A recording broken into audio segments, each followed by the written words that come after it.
Bismillahirrahmanirrahim. Assalamualaikum warahmatullahi wabarakatuh.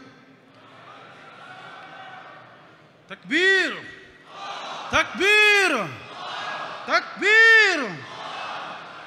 Alhamdulillahi rabbil alamin. Salatu wassalamu ala sayyidina Muhammad wa ala alihi washabihi ajma'in. Subhanaka la ilma lana illa ma 'allamtana innaka antal alimul hakim wala haula wala quwata illa billahil aliyil azim. Tuan-tuan, puan-puan, datuk-datuk, datin-datin, para hadirin yang dihormati Allah sekalian, apa khabar semua? Adakah kita telah bersedia untuk menggegarkan ceramah perdana kita malam ini? Tak dengar tuan-tuan, adakah kita telah bersedia? Tuan-tuan yang dihormati Allah sekalian, berikan tepukan gemuruh kepada semua pimpinan kita di hadapan ini.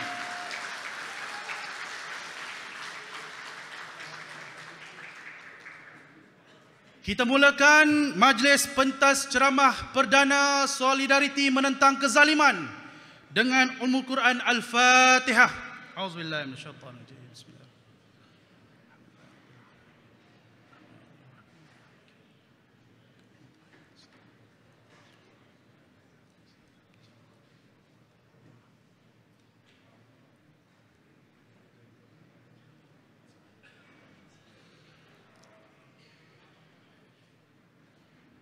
Yang berhormat Tan Sri Datuk Muhyiddin Muhammad Yassin, Pengerusi Perikatan Nasional Merangkap Presiden Bersatu.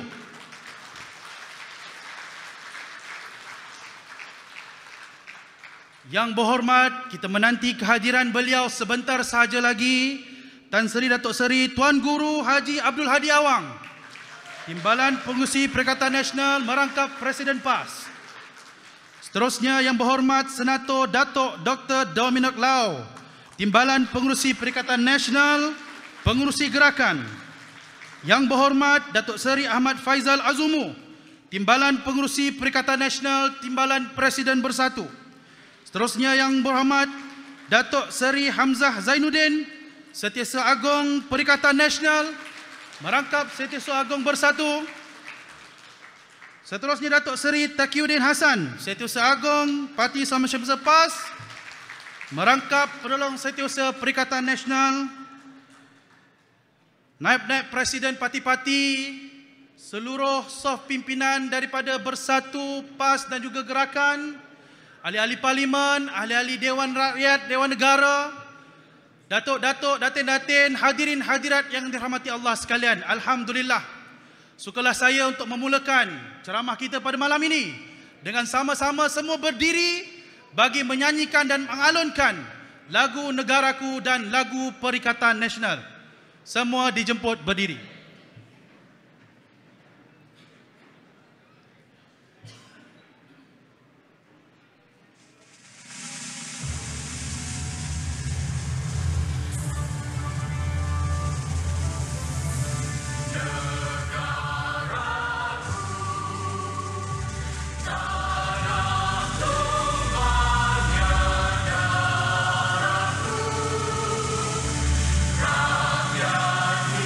You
Perikatan!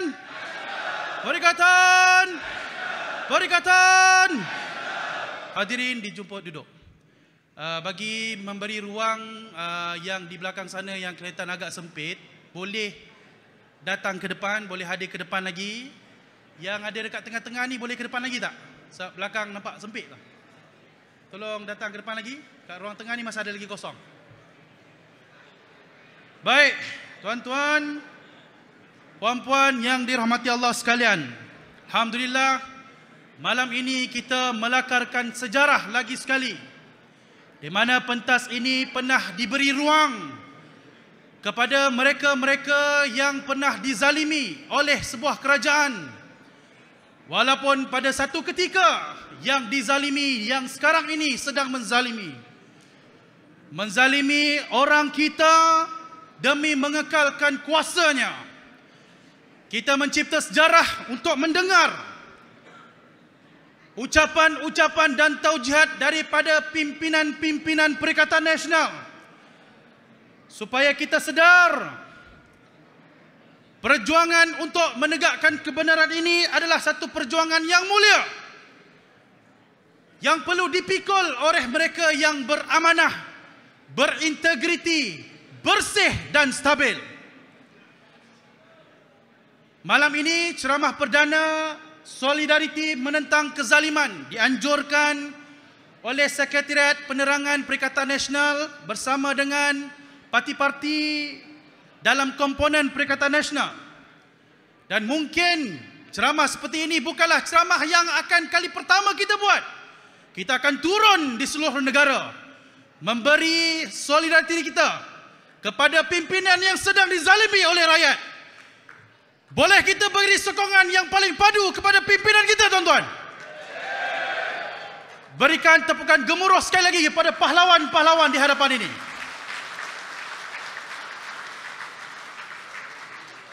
Ambil kapak belah kundar, baik terbelah sibu kaki. Walau setapak kita tidak akan berundur. Itulah adat berjuang demi ilahi. Tanpa membuang masa, kita membuka pentas ceramah perdana pada malam ini dengan menjemput penceramah kita yang pertama. Kita persilakan Yang Berhormat Datuk Seri Muhammad Azmin Ali, Ketua Penerangan Perikatan Nasional. Majlis mempersilakan.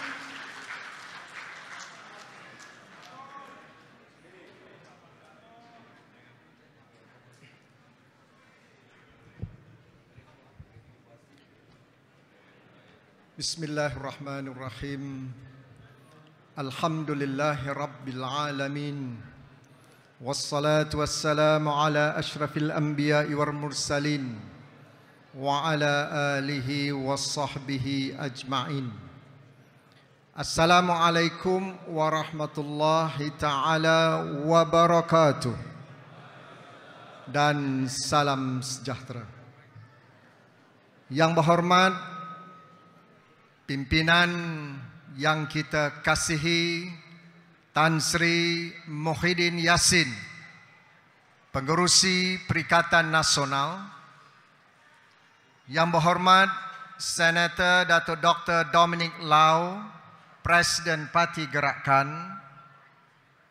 Yang berhormat Datuk Taqiyuddin Hassan, Setiausaha Agung PAS.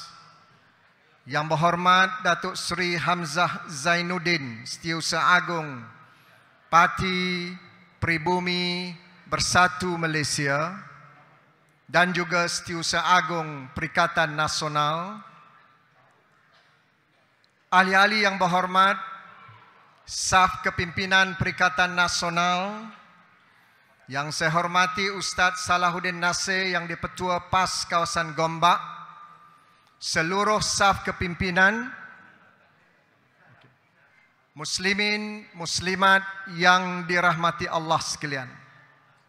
Alhamdulillah, kita panjatkan rasa syukur kehadrat Allah Subhanahu wa taala kerana pada malam ini sekali lagi kita diberikan kekuatan untuk berada di sini, dan sekarang kita menyambut ketibaan yang berhormat Tan Sri Tuan Guru Datuk Seri Haji Abdul Hadi Awang, Presiden PAS, ke majlis kita.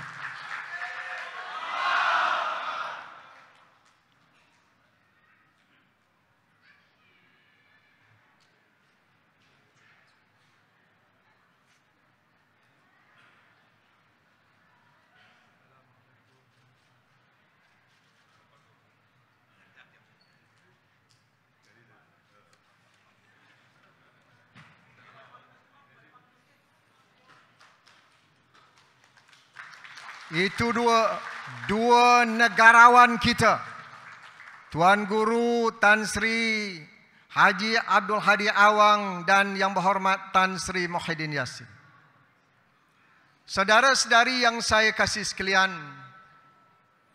seperti yang dinyatakan oleh pengurusi majlis sebentar tadi, malam ini kita sedang menyaksikan berulangnya satu lagi babak-babak kezaliman yang dilakukan oleh sang pemerintah ke atas pimpinan dan juga parti kita Perikatan Nasional. Tetapi dengan kehadiran yang begitu ramai, dengan semangat yang begitu tinggi, saya yakin apapun tindakan yang dilakukan oleh Kerajaan Pakatan Harapan dengan UMNO dan Barisan Nasional, kita akan tetap mara ke hadapan untuk mengangkat martabat umat dan memakmurkan negara ini.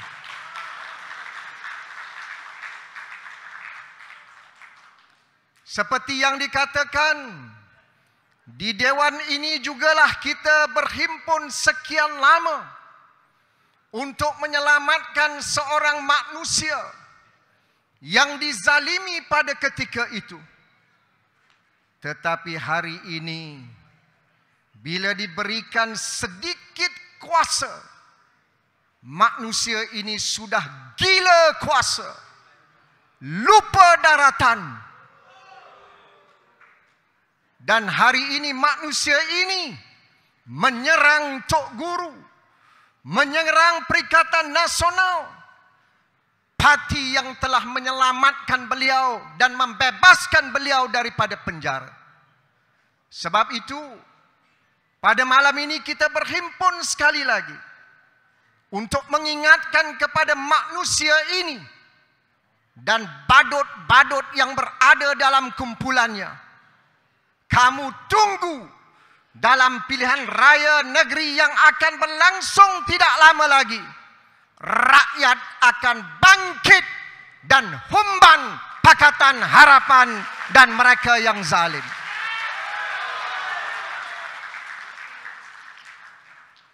Saya bukan marah, tapi saya geram. Sebab saya berada di Dewan ini semenjak 1998.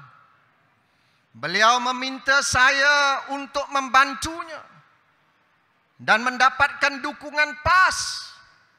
Tetapi apabila PAS dengan penuh kesungguhan menyelamatkan beliau.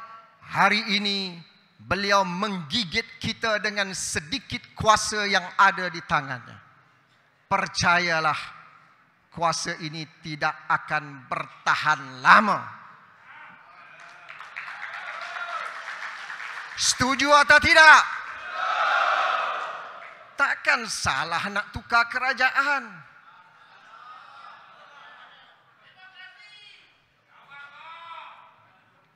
Lawan-lawan dapat letter of demand besok.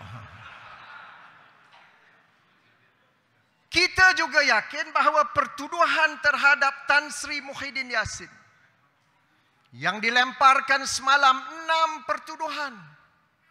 Hari Isnin ini ada satu lagi pertuduhan.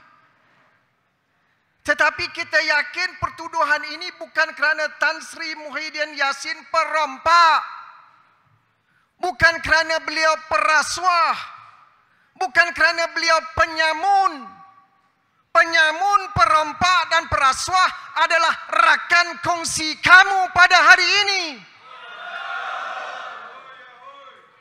Hoya hoi.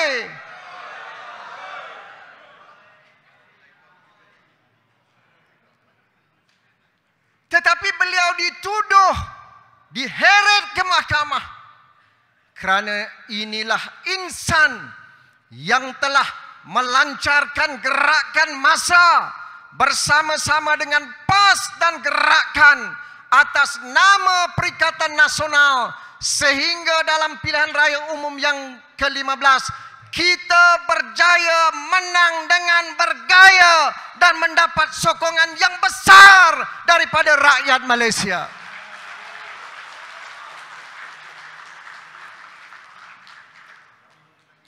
Tapi apakan daya kita tidak dapat membentuk kerajaan. Faham-fahamlah. Tak mengapa. Saudara-saudari, mereka berada dalam keadaan yang cukup cemas. Kerana momentum rakyat dalam pilihan raya umum yang ke-15 ini masih kuat di bawah. Betul atau tidak? Kemarahan rakyat terhadap Pakatan Harapan semakin meluap kerana melihat gelagat badut-badut Pakatan Harapan di dalam parlimen. Kita minta supaya mereka bersama-sama menentang korupsi. Hari ini korupsi menjadi darah daging keluarga Pakatan Harapan. Rakyat minta mereka menentang nepotisme. Nepotisme menjadi semakin subur di dalam kerajaan campuran dan kerajaan luar tabi'i ini. Lihat saja bukan isteri, anak, menantu menjadi sang penguasa. Bila disebut nepotisme, dia beri definisi baru. Kalau pro bono bukan nepotisme. Tak bayar gaji bukan nepotisme. Anak saya bijak. Anak saya pandai. Yang tak cerdik semua penyokong Perikatan Nasional. Ini suara manusia yang angkuh dan sombong. Saudara-saudari, masalah rakyat tidak selesai sudah hampir lebih 100 hari. Betul atau tidak? Tiada penyelesaian yang diumumkan oleh Perdana Menteri atau Menteri Keuangan atau Menteri Ekonomi. Yang ada raja formula. Harga ayam meningkat naik, jangan makan ayam. Kalau restoran itu mahal, boykot restoran yang berkenaan. Lebih cerdik Ahmad Mazlan.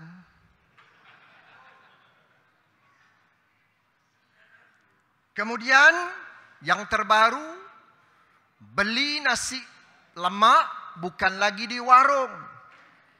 Beli nasi lemak di mesin layan diri atau vending machine. tekan mesin, nasi lemak berterabur. Ini apa punya dasar ini? Apakah dasar-dasar ini boleh mengangkat martabat umat? Apakah dasar ini boleh menyelamatkan rakyat daripada tekanan ekonomi dan kos sara hidup? Tidak. Sebab itu mereka cemas. Mereka tidak ada kekuatan.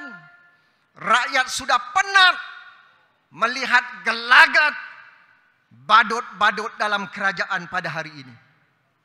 Yang dipamerkan tak nak pakai tali leher. Tak apalah, tak nak pakai tak apalah. Tak nak pakai kasut, nak pakai capal. Pergi Bangkok pakai songkok. Balik rumah tak pakai songkok. Ini semua, it is so artificial. Setiap hari Jumaat pergi masjid, keluar masjid panjat kereta.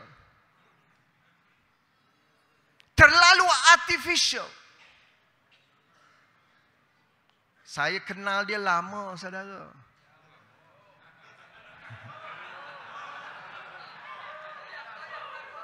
Sebab itu malam ni Datuk Taki paksa saya bercakap. Saya kata tak bolehlah, Panglima dah ada. Dia kata sebab kamu kenal dia. Ya, aku kenal dia tu. Aku tendang dia dah lama dah. Saudara, rakyat nak solutions. Rakyat nak penyelesaian. Rakyat minta hentikan witch hunting. Rakyat minta hentikan buruan politik. Rakyat minta hentikan politik dendam, kesumat, hasad dan dengki yang dilakukan oleh Perdana Menteri pada hari ini. Rakyat nak maju ke hadapan. Nanti aku yang penceramah malam ni, tunggulah sekejap. Yang pertama, rakyat tanya mana telur ayam? Nuh nak selesaikan telur ayam lari ke India. Rakyat Malaysia terpaksa makan telur India, tuan-tuan.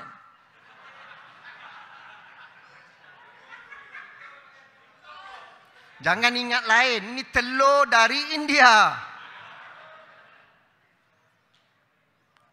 Wah, sebelum ni dia kata kita nak buat tender terbuka. Tidak ada direct nego. Pimpinan ahli parlimen telah cabar dalam parlimen, nyatakan siapa yang dapat kontrak bawa telur India ke Malaysia. Tuan-tuan tahu siapa? Dipak. Dipak siapa? Kawan Rosmah. Dalam parlimen tak jawab. Tapi kita sudah bongkarkan. Dipak duduk sebelah Mat Sabu pergi ke India. Saya nak tanya, apa peranan Dipak? Mana tanda terbuka? Kenapa Dipak aja boleh bawa telur, orang lain tak boleh bawa telur?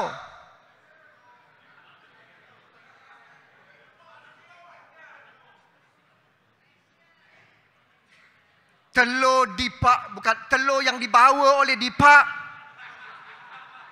Kategori D, tuan-tuan. Harganya lebih mahal.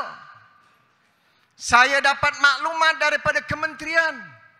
Dipak diberikan, difahamkan mendapat bekalan kontrak telur ini pada harga 32 sen, tapi kategori D. Kita tanya, apakah ada saringan keselamatan di Jabatan Veteriner? Kita tahu setiap produk makanan yang nak masuk dalam negara mesti ada 5 saringan. Tetapi saringan-saringan ini difahamkan dikecualikan. Siapa yang nak semak tentang keselamatan telur daripada India? Siapa nak semak kualiti telur daripada India?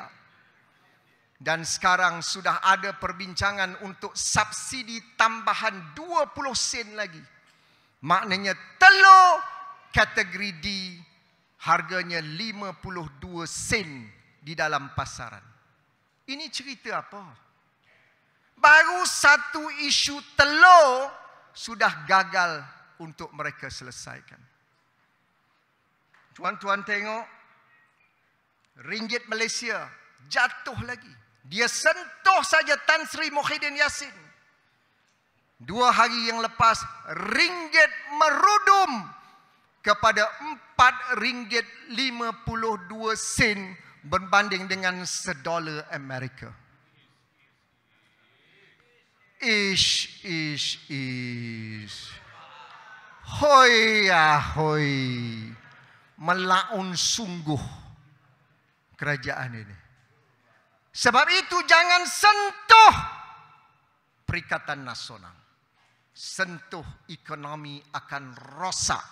Kerana dunia menghormati kepimpinan Perikatan Nasional yang bersih dan berintegriti. Rakyat sedang tanya bila boleh keluar KWSP.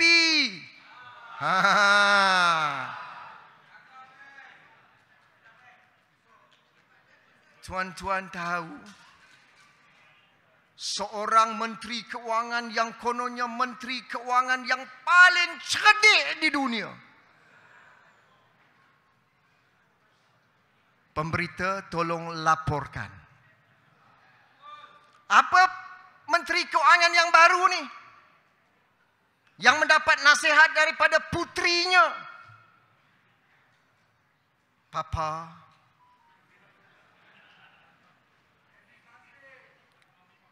beritahu kepada rakyat yang susah, kalau nak keluarkan KWSP, pergi dapat pinjaman bank terlebih dahulu. Mangkuk Hayun punya Menteri Keuangan. Rakyat susah.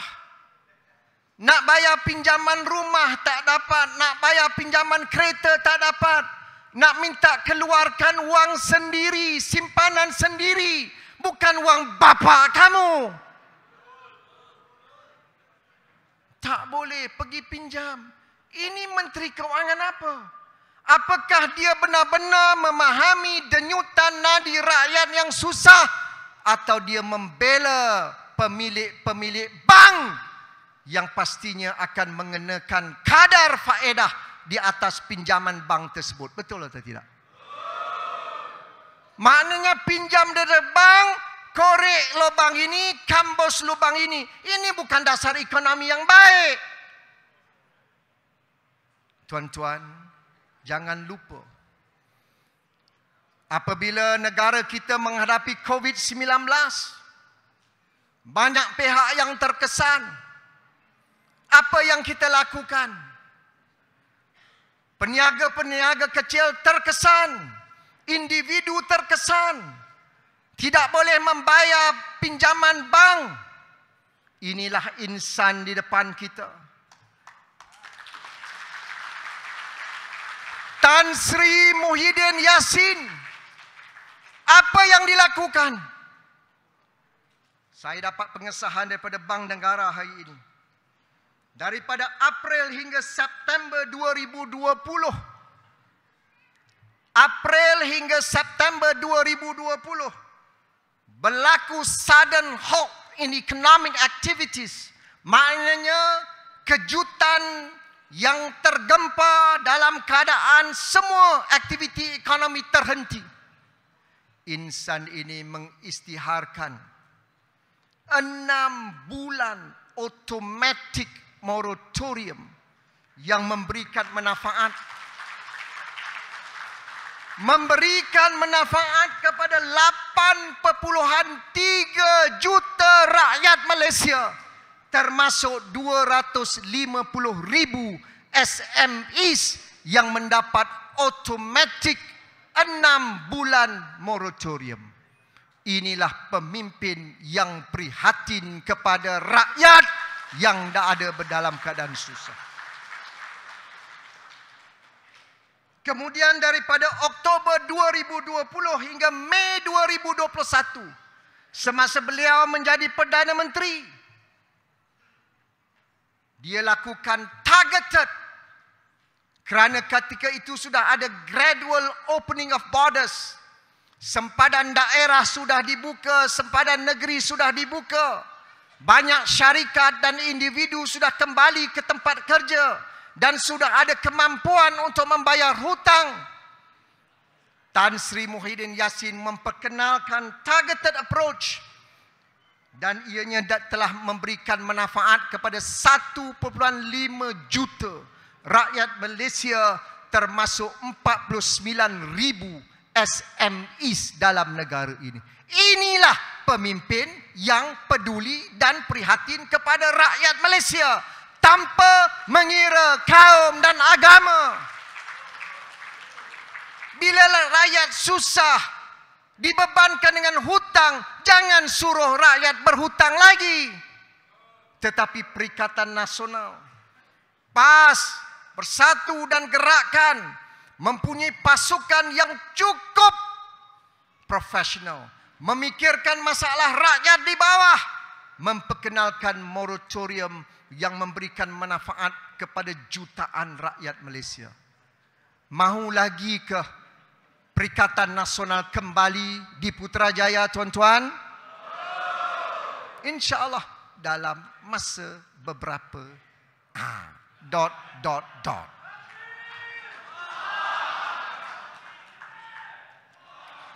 Kemudian ketika itu, dalam tempoh yang begitu sukar, berapa banyak syarikat yang terpaksa gulung tikar, yang terpaksa buang pekerja. Sekali lagi Tan Sri Muhyiddin Yassin dalam Majlis Keselamatan Negara, Majlis Ekonomi Negara mengingatkan jangan buang pekerja, selamatkan mereka.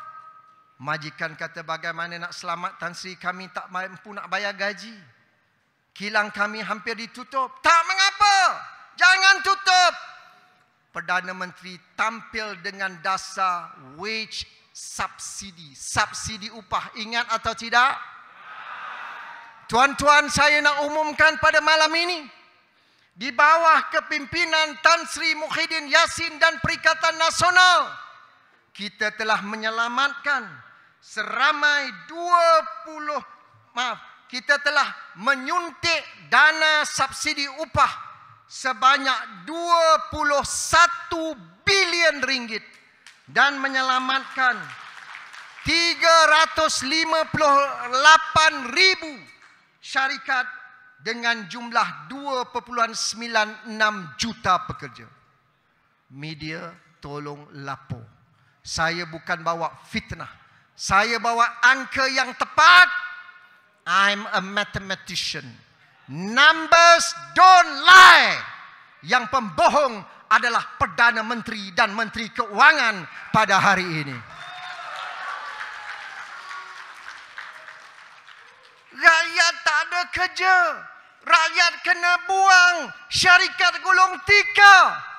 Insan ini dengan berani, tegas, tampil ke depan, selamatkan mereka, bagi upah gaji kepada mereka. Hampir 3 juta rakyat diselamatkan, 358,000 syarikat tidak perlu gulung tikar kerana bantuan daripada Kerajaan Perikatan Nasional pada ketika itu. Alhamdulillah. Anak-anak muda tanya, mana pekerjaan? Saudara, kita ada jawapan. Tan Sri Muhyiddin Yassin sebagai Perdana Menteri telah mengarahkan saya, Azmin, kamu keluar ke negara-negara luar, cari pelabur asing masuk.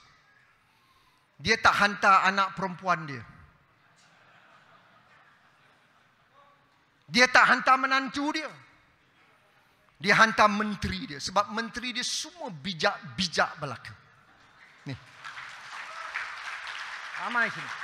Datuk Taki, Datuk Seri Hamzah, Ronald Kiandi, Datuk Saifuddin Abdullah. Tu. Datuk Dr. Radhi Jidin, Datuk Kamarudin Jaafar. Tu. Seri Kandi kita. Datuk Seri Rina Harun.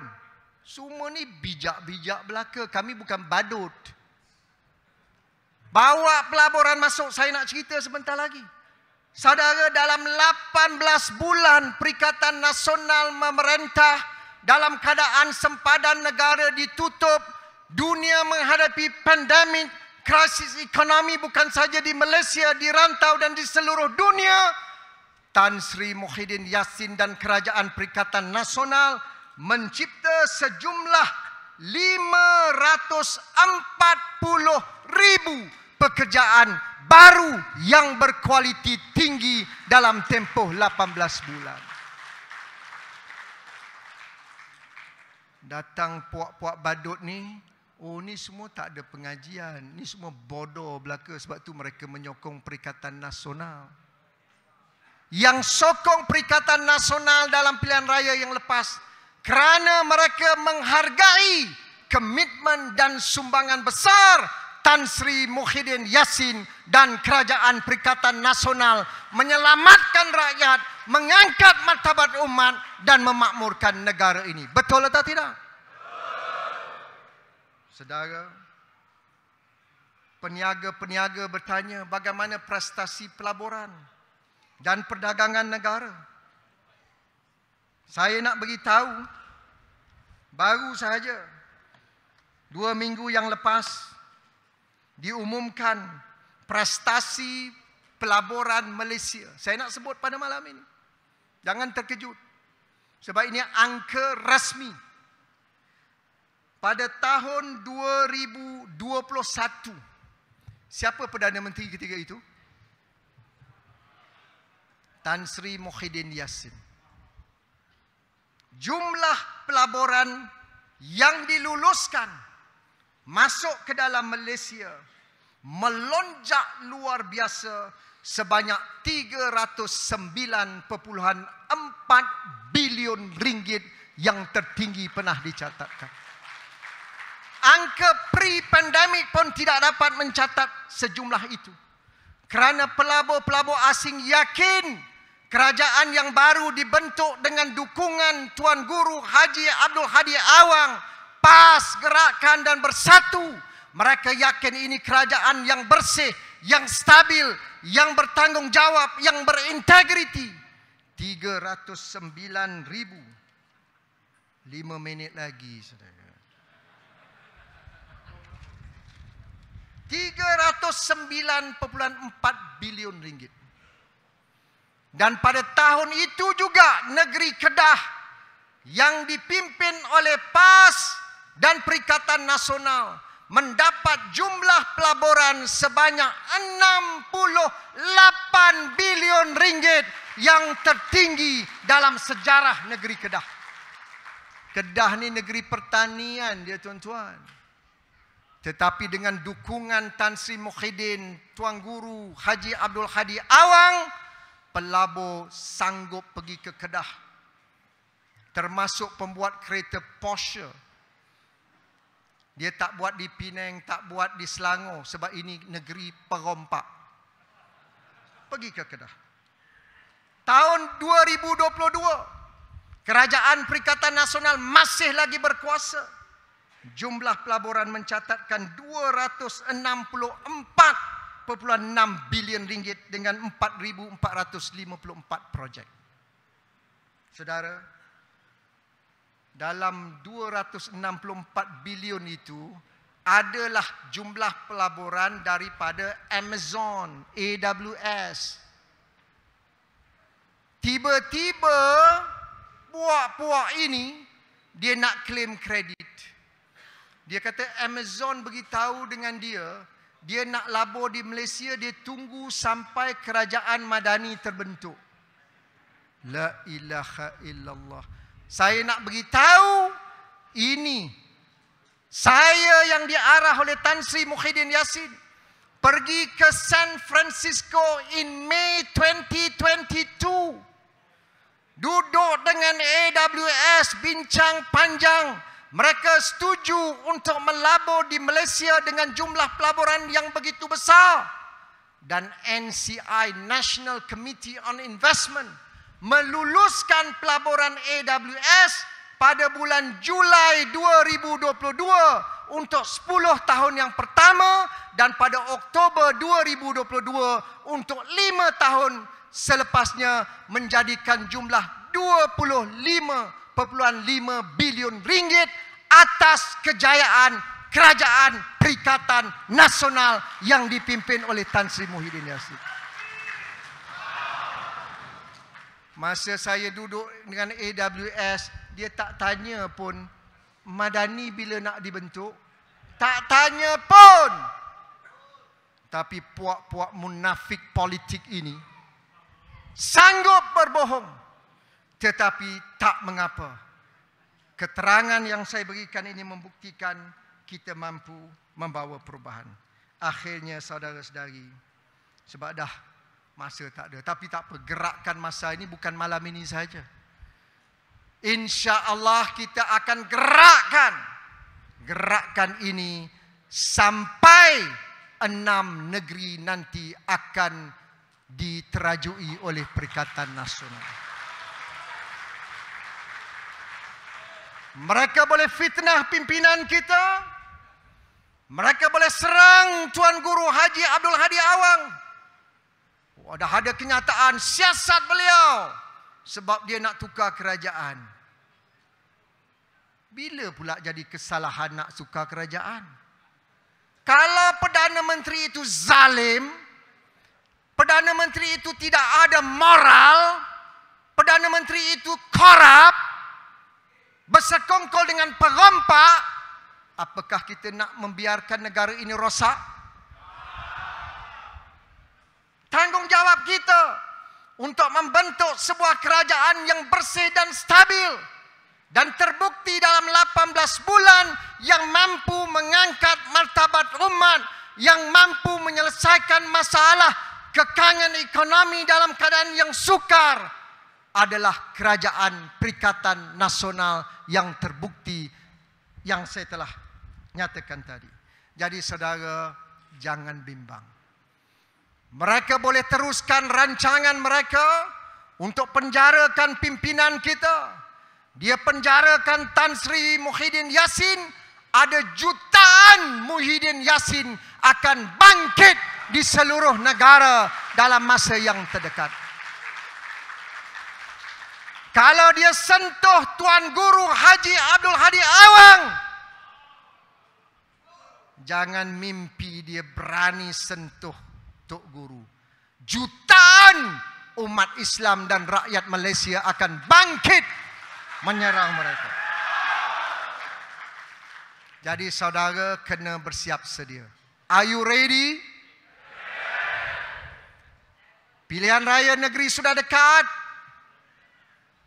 Kedah, Kelantan, Terengganu, insya-Allah dalam tangan Perikatan Nasional. Kita beri tumpuan Selangor, Negeri Sembilan, Pulau Pinang. Selangor hampir pasti milik Perikatan Nasional. Saya sudah bertekad, tidak ada masa untuk rehat. Kita harus kerja kuat. Saya mendoakan agar 6 negeri ini menjadi milik Perikatan Nasional, dan pada masa yang sama yang sedang kita aturkan, Kerajaan Persekutuan juga insya-Allah menjadi milik Perikatan Nasional dalam masa yang dekat. Jadi tuan-tuan, saya ucapkan terima kasih. Kita mendoakan agar Allah Subhanahu Wa Taala memberikan kekuatan kepada Tan Sri Muhyiddin Yassin. Jangan gusar, jangan gundah gulana. You are not alone. Millions of Malaysians will march together with Tan Sri Muhyiddin Yassin untuk negara yang lebih makmur. Terima kasih. Wassalamualaikum warahmatullahi taala wabarakatuh. Perikatan! Perikatan! Perikatan! Takbir! Pengumuman penting yang pertama, motosikal WLQ 4537, WXP 2110 Legenda, sila alihkan motosikal anda sebelum KWSP anda dicagarkan. Yang kedua, di belakang sana semakin penuh, saya mohon untuk tolak, kita tarik ke depan lagi. Dan saya difahamkan ada beberapa VIP, pimpinan-pimpinan ahli parlimen yang di belakang sana juga dijemput hadir ke hadapan. Okey, kita tolak lagi ke depan sebelum kita panggil penceramah kita yang akan mengisi ruang pentas ini yang akan lebih panas lagi.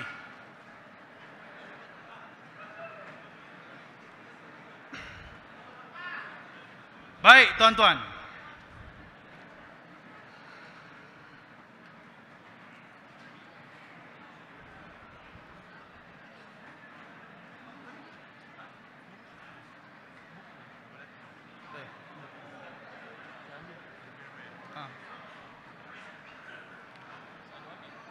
Baik, sebelum kita memanaskan lagi pentas untuk penceramah yang kedua, taujihat pimpinan yang kedua. Dengan ini, saya melancarkan dan juga menjemput semua petugas-petugas Jabatan Amal yang berpakaian vest kuning, memegang karung warna hijau untuk melancarkan kutipan derma, tanda sokongan kita terhadap usaha memperjuangkan menentang kezaliman kerajaan. Boleh tak boleh, tuan-tuan? Okay, sila keluarkan apa yang boleh dikeluarkan. Kalau perlu statement KWSP pun tak ada masalah, tuan-tuan. Sila keluarkan. Baik.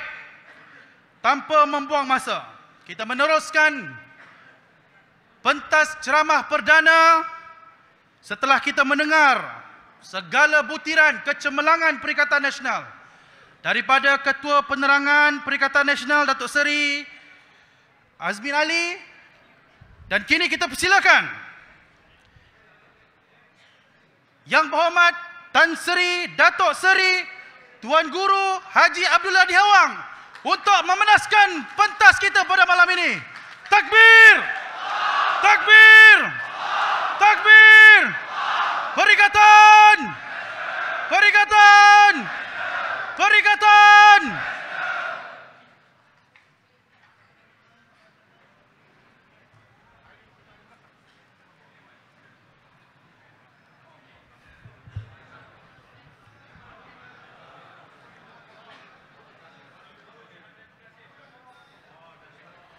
Assalamualaikum warahmatullahi wabarakatuh.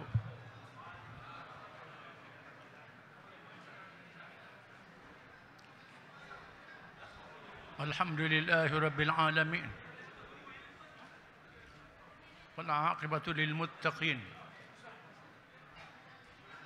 Wala udwana illa 'alal zalimin.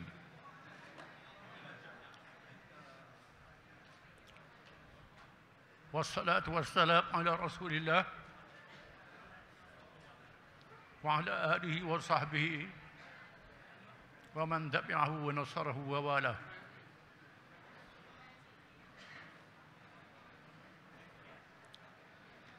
A'udzu billahi minasy syaithanir rajim.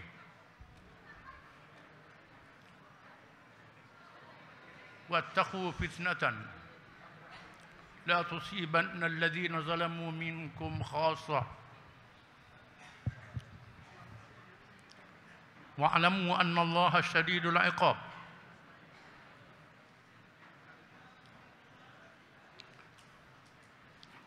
Allah berkata di dalam Al-Quran,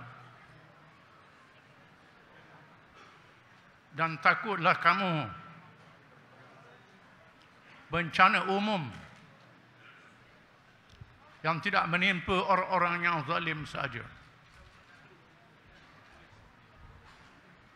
Ketahuilah, sesungguhnya Allah itu sangat keras balasan hukumannya.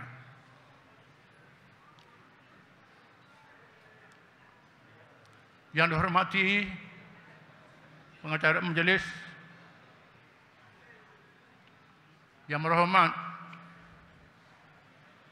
Tan Sri Muhyiddin Yassin, Pengurusi Perikatan Nasional, yang berhormat Senator Dr. Dominic, Jemaatan Pengurusi Perikatan Nasional,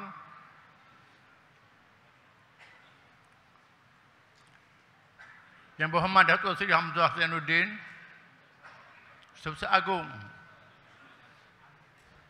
Baris Perikatan Nasional, yang berhormat Datuk Taqiyuddin Hasan,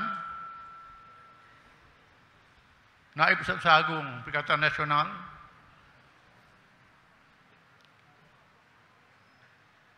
semua naib-naib pemimpin-pemimpin Perikatan Nasional,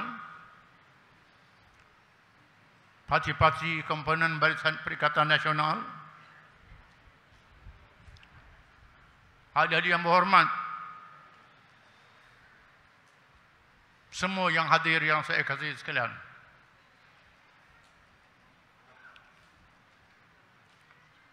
Kita sedang menyaksikan pesta kezaliman sedang berlaku.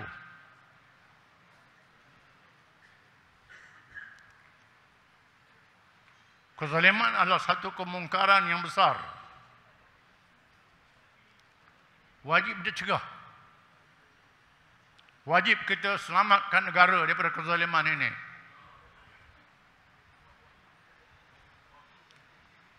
Kalau kita tidak bertindak, bencana akan menimpa semua.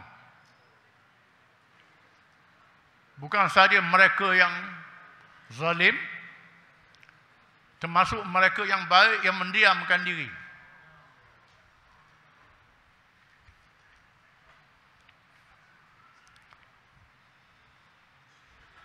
Berlakunya perkara ini berpunca daripada kelemahan-kelemahan melantik kerajaan yang salah,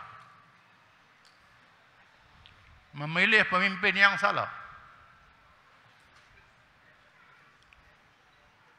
Nabi kita Muhammad SAW pernah membuat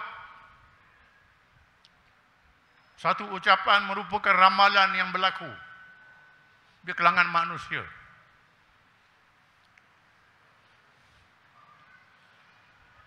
Ta'ti 'ala an-nas sanawatun khadda'ah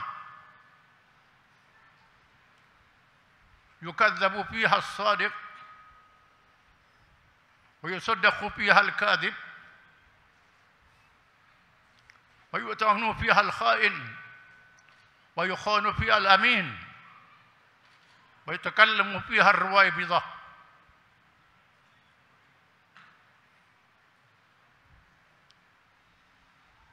Akan berlaku tahun-tahun yang menggoda dan menipu manusia.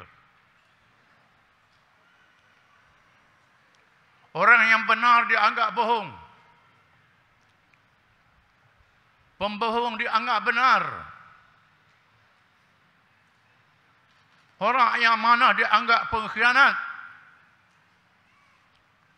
Pengkhianat dianggap amanah. Orang yang bebal mendabik dada bercakap perkara-perkara yang besar.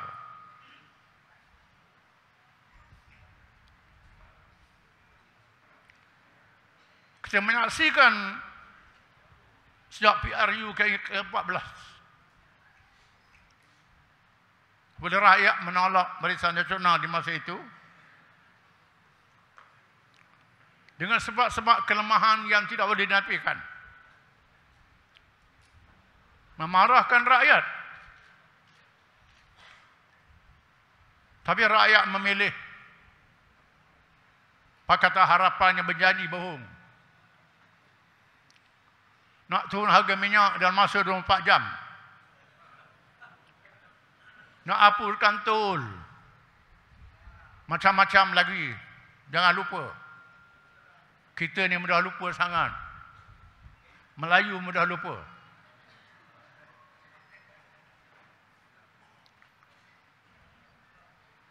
Berlaku kesedaran. Rakan-rakan yang bersama membuat satu gerakan. PAS ikut serta. Daripada Parti Bersatu, PAS, termasuk Parti Gerakan, NGO, membuat satu perubahan, membentuk kerajaan baru, Kerajaan Perikatan Nasional. Walaupun Perikatan Nasional memerintah, tidak ada manifesto.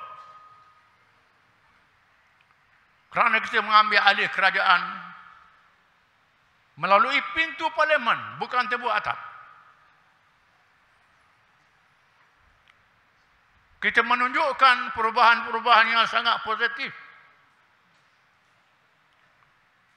Perubahan yang diketahui oleh rakyat. Menolong rakyat, membaiki keadaan rakyat. Dalam suasana wabak COVID seluruh dunia, kita dapat hadapi keadaan itu.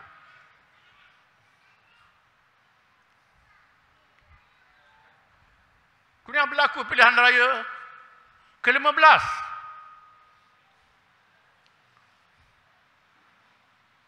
Kita usaha nak tubuhkan Kerajaan Perikatan Nasional, tetapi tak berjaya. Ada langkah yang lain mengambil alih. Orang yang sama, pemimpin yang sama.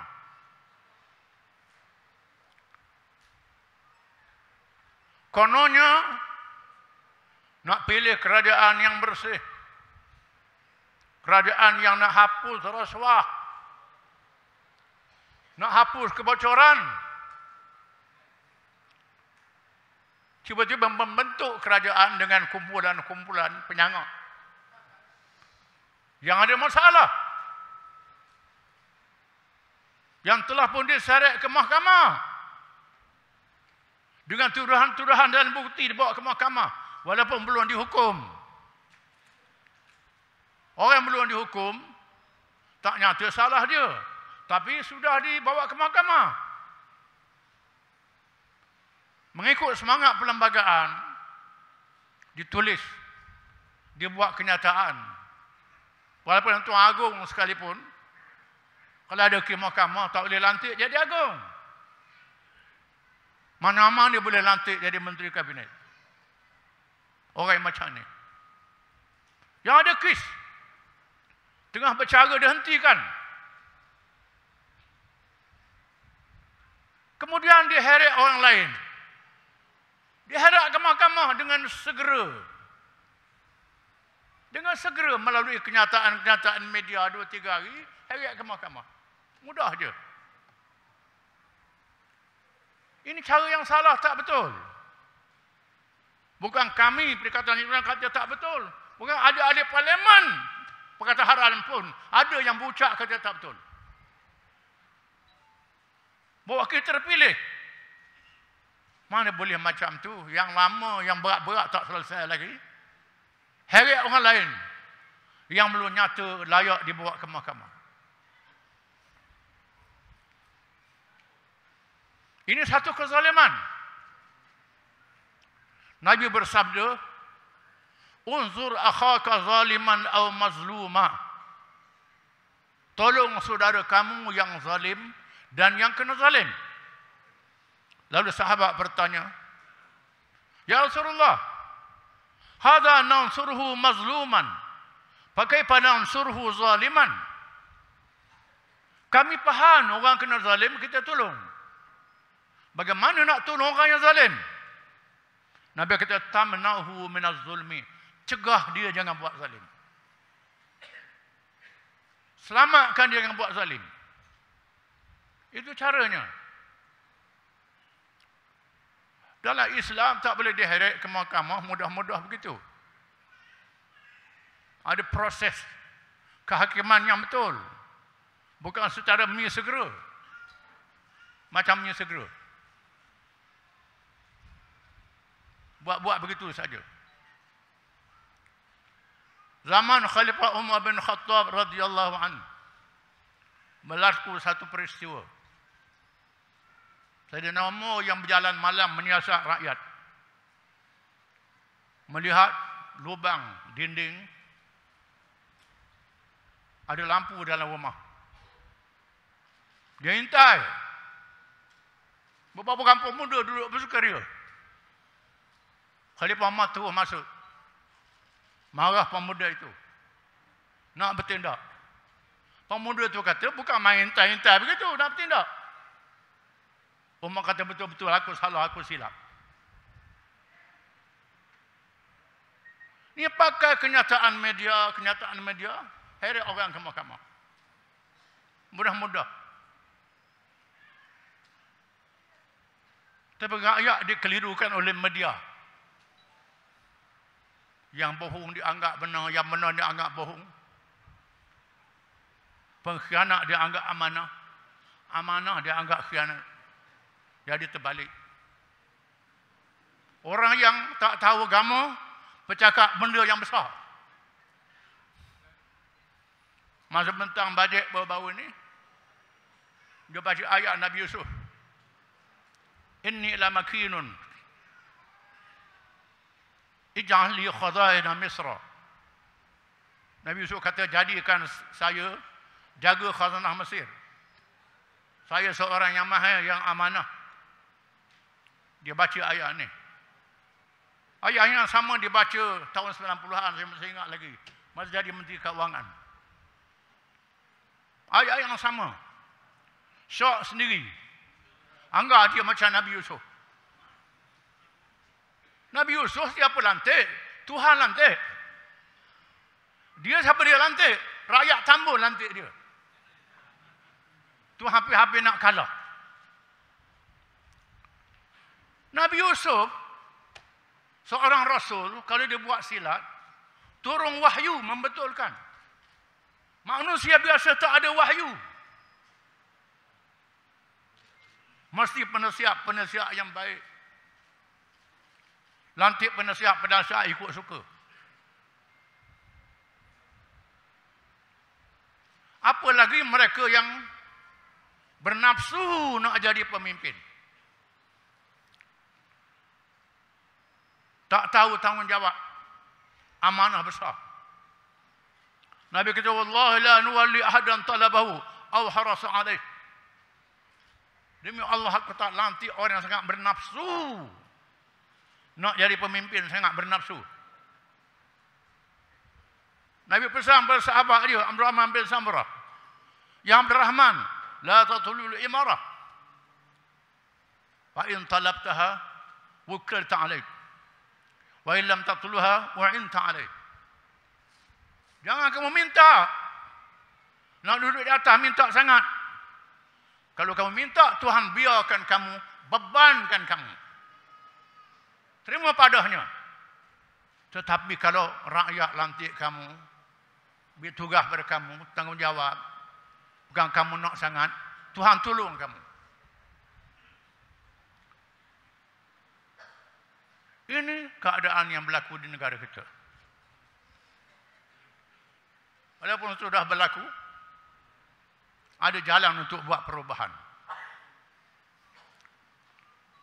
Tak lama lagi pilihan raya negeri akan diadakan. Kelantan, Terengganu, Kedah, Negeri Sembilan, Selangor, Pulau Pinang. Kita aja mulai pilihan raya negeri ini. Ubah kerajaan. Beri kerajaan Perikatan Nasional untuk ambil alih negeri-negeri ini. InsyaAllah kita akan buktikan apa yang kita nak buat. Kita tak gapo. Dan kita sedar bahawa Allah Ta'ala tidak sia-siakan orang yang dizalimi. Nabi menyebut, ittaqi da'watal mazlum fa innahu laysa bainaha wa bainallahi hijab. Takutlah kamu doa orang yang kena zalim. Doa orang kena zalim tak ada dinding antara dia dengan Allah. Disebut hadis yang lain. Jangan buat zalim. Walaupun orang kena zalim tu orang bukan Islam. Tuhan terima doa dia. Tuhan tolong dia walaupun dia bukan Islam. Ini bahayanya zalim ini. Kita beri nasihatlah, jangan mudah-mudah nak heret orang ke mahkamah. Macam ni segera begitu saja. Melalui kenyataan media sikit-sikit, tu heret ke mahkamah. Ini tak boleh macam tu. Mesti mengikut proses yang betul. Oleh kerana, saya nak beri peluang pada Tan Sri berucap lebih panjang. Cukup bagi saya sekadar itu. Wabillahi taufiq wal hidayah. Wassalamualaikum warahmatullahi wabarakatuh.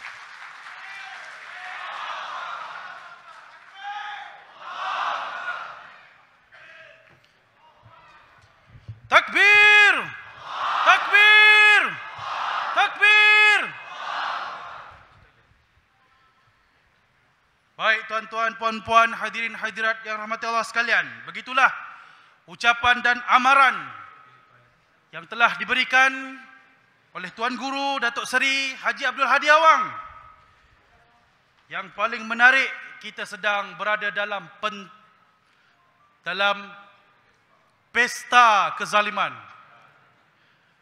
Jadi tuan-tuan, saya yakin pentas kita semakin hangat, semakin banyak kipas yang lalu lalang di hadapan ini. Tanda-tanda semakin panas keadaan kita tuan-tuan. Di belakang sana, kalau ikutkan secara jumlah kasarnya, Dewan ini boleh memenuhkan sekitar maksimum 5,000 orang. Maka itulah jumlah kita malam ini tuan-tuan. Dan dilihat di pentas-pentas media sosial dan juga online, telah mencecah 10,000 viewers tuan-tuan. Dan saya yakin jumlah-jumlah ini akan memberi kesedaran yang kita akan bakal mengumumkan mungkin di pentas yang sama kemenangan 6 negeri pada PRN yang akan datang.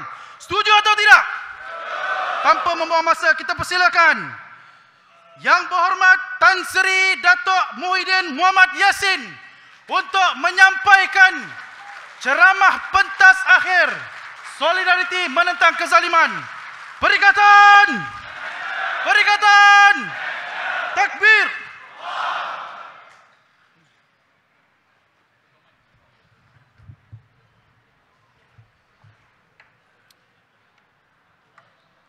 Bismillahirrahmanirrahim. Alhamdulillahi Rabbil Alamin. Wassalatu wassalamu ala ashrafil anbiya'i wal mursalin. Wa ala alihi wa sahbihi ajma'in. Allahumma salli wa sallim ala sayyidina Muhammadin al-Fatihi lima ughliq والخاتم لما سبق وناصر الحق بالحق والهادي إلى صراطك المستقيم وعلى آله وصحبه حق قدره ومقداره العظيم. السلام عليكم ورحمة الله وبركاته. Salam sejahtera dan selamat malam. Yang Berhormat Dato' Dr. Dominic Lau, Presiden Gerakan dan juga Timbalan Presiden Perikatan Nasional. Yang Berhormat Dato' Hamzah Zaiduddin, Setiausaha Agung Perikatan Nasional dan Setiausaha Agung Bersatu. Yang Berhormat Dato' Taqiyuddin,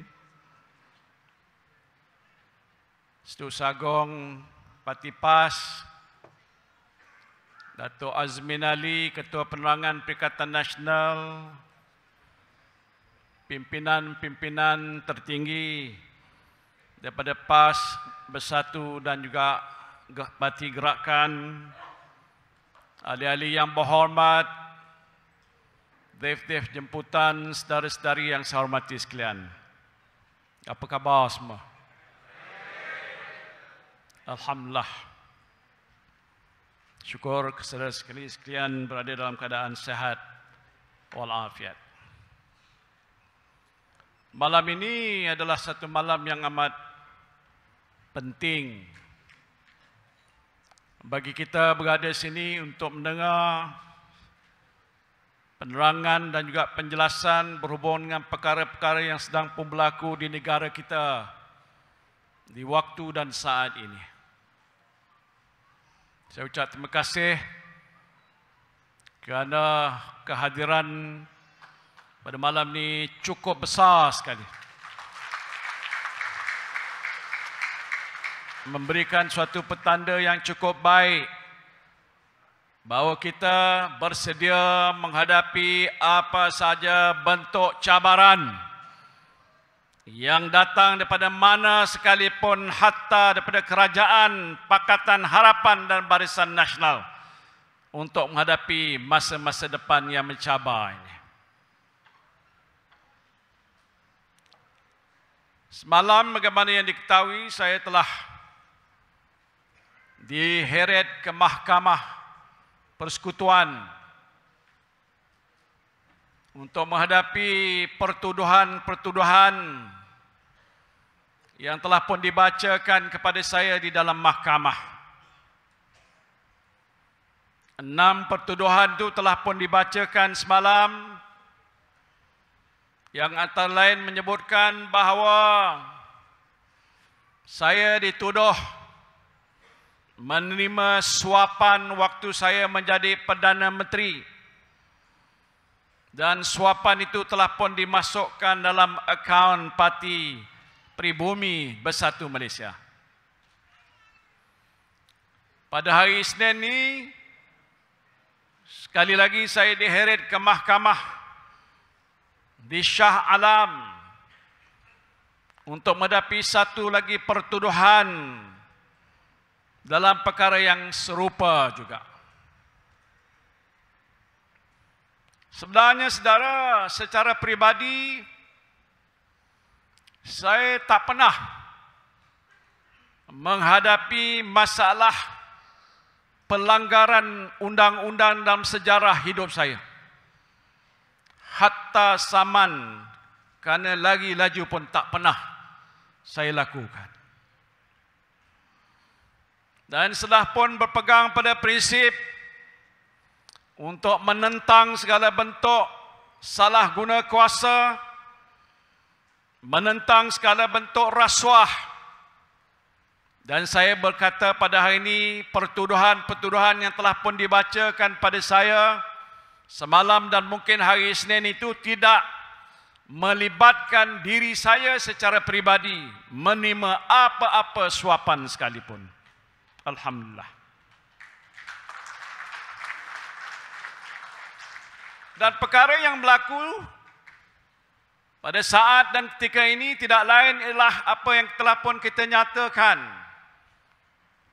sebagai selective political persecution, iaitu tindakan yang dibuat ini dianggap sebagai tindakan terpilih yang ditujukan kepada saya sebagai pengurusi Perikatan Nasional dan juga pengurusi dan Presiden Parti Bersatu. Sedangkan kita tahu sebelum daripada ini sudah ada laporan-laporan terhadap pemimpin dan parti-parti yang lain, dan sebahagian juga daripada kes-kes yang sudah pun kita dengar sebelum ini melibatkan pemimpin-pemimpin parti yang ada dalam kerajaan. Persoalan yang berbangkit, kenapa tindakan rakus diambil terhadap saya dan juga Parti Perikatan Nasional Menerusi Bersatu ini? Ia tidak lain dan tidak bukan kerana melihat pada situasi politik yang kita hadapi pada hari ini selepas kita melalui satu tempoh cabaran, iaitu dalam PRU Pilihan Raya Umum yang ke-15 baru-baru ini, yang dengan jelas dan terang dan nyata menunjukkan satu kebangkitan yang begitu luar biasa, hebat, gelombang yang besar, di mana sebahagian besar rakyat terutama orang Melayu telah memberikan sokongan pada kerajaan ataupun Parti Perikatan Nasional ini. Betul atau tidak? Kita hampir sapu bersih di negeri-negeri utara sehingga UMNO tidak menang walau satu kursi parlimen pun. Ini rekod yang tak pernah cipta dalam sejarah politik dalam negara kita. Kerana apa? Kerana lebih daripada 60% ataupun 70% orang-orang Melayu sudah bangkit dan sedar nak memilih Perikatan Nasional sebagai parti yang mereka yakini dan mereka percayai. Alhamdulillah. Dan pasti ini sudah dinilai oleh Anwar Ibrahim, oleh Zahid Hamidi, oleh mereka yang ada dalam kerajaan, yang ada pada hari ini dianggap sebagai suatu ancaman besar kepada keberadaan dan penerusan mereka untuk mentadbirkan negara sebagai sebuah kerajaan. Mereka juga sedar bahawa akan ada 6 lagi pilihan raya negeri yang akan kita hadapi dalam tempoh 4-5 bulan ke hadapan ini. Dan kalau gelombang ini akan berterusan sampai ke PRN yang akan tiba, mereka pasti takut bahawa kesemua 6 buah negeri ini akan tumbang ataupun yang akan menang kekal menang di Kelantan, Terengganu dan Kedah, dan 3 buah negeri iaitu di Selangor, Negeri Sembilan dan juga di Pulau Penang juga akan dimenangi oleh Parti Perikatan Nasional, insya-Allah. Allahu Akbar. Kerajaan yang ada pada hari ini dikatakan sebagai kerajaan perpaduan. Betul ke? Kita tidak bersedia pada waktu kita dijemput untuk mentainya bukan kerana apa. Saudara boleh bayangkan kalau hari ini kita bersama dengan puak-puak suku Sakat yang ada di sana. Di mana prinsip perjuangan kita? Di mana nilai hidup kita, pegangan kita menentang rasuah salah guna kuasa? Saya dah saksikan juga setiap hari dalam parlimen hari ini yang sudah bersama mereka sebenarnya sudah mula bergaduh antara satu sama sendiri. Yang ada dalam tu ialah Zahid Hamidi dan puak-puak UMNO macam tikus menyepi, langsung tidak berbunyi. Kerana apa? Kerana mereka tahu dalam hati mereka, mereka tidak berada dalam keadaan yang agak selesa. Kerana terpaksa dan dipaksakan oleh mereka, presiden mereka untuk bersama-sama dengan Anwar Ibrahim ini. Pihak DAP dalam parlimen, walaupun bilangannya ramai, tapi dalam kabinet hanya berapa orang sahaja, menjadi seolah-olah penentu dalam kerajaan perpaduan ini. Baru-baru ini jelas ternyata dalam parlimen ada ahli parlimen DAP yang menghentam kerajaan GPS yang ada di Sarawak. GPS gabungan parti-parti Sarawak ini adalah sebahagian daripada sahabat mereka dalam Pakatan Harapan. Sewajarnya dalam keadaan biasa itu tidak harus dilakukan. Tapi nyata sehingga 3 ke 4 ahli-ahli parlimen GPS bangkit dan bangun menyatakan rasa kecewa, marah terhadap pihak pemimpin DAP yang ada dalam kerajaan di sana yang menghentam seolah-olah rasakan ataupun sahabat mereka dalam Pakatan Harapan ini. Ini nyata dan terbukti, kita saksikan akan berterusan hari Isnin dengan perbahasan-perbahasan yang lain. Kita akan dengar apakah yang telah diungkapkan oleh mereka-mereka yang ada dalam Pakatan Harapan ataupun kerajaan perpaduan ini. Saya dituduh menerima suapan ataupun rasuah.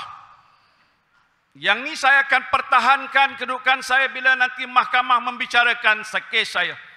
InsyaAllah dengan izin Allah, dengan doa dan juga salat hajat yang saudara buat, saya akan terbebas daripada segala bentuk kerakusan kuasa dan juga soal kezaliman yang dilakukan terhadap saya khususnya dan juga Barisan Perikatan Nasional yang ada pada hari ini khasnya.